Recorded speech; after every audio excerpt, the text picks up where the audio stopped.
وغيره، لان احنا لينا تجارب مع اعضاء حزب مصر القويه ما يحدث داخل اماكن الاحتجاز سواء في الاقسام او في السجون عاد تخطى مراحل التجني على حقوق الانسان، بقى اصبح جرائم في حق الانسانيه نفسها.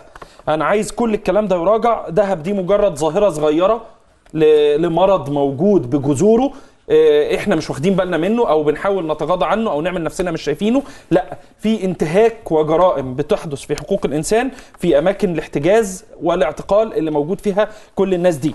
والادهى بقى ان احنا نسال نفسنا اذا كانت عمل معاها كده وهي خارجه من عمليه ولاده، دي كانت بتتعامل ازاي قبل ما تولد بيوم ويومين وثلاثه وهي في مكان احتجازها.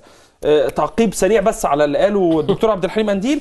تركيا ليست دوله ديمقراطيه، حتى واحنا بندرس انظمه كنا بنعرفها باسم هايبريد ريجيم، يعني نظام غير مستقر، ممكن بقرار يبقى ديمقراطي وبقرار يبقى استبدادي. ومصر ايام مبارك كانت في مجال مقاييس الديمقراطيه متقدمه كثيرا عن تركيا. بعد ثوره يناير والانتهاء من دستور 2012 مصر رجعت في الحريات والديمقراطيات ورا تركيا بكتير. بس انت كده بتشوه وما زالت مستمره حتى يعني قبل ثوره يناير. انا بقول بشوه دستور 2012 قبل ثوره يناير. قبل ثوره يناير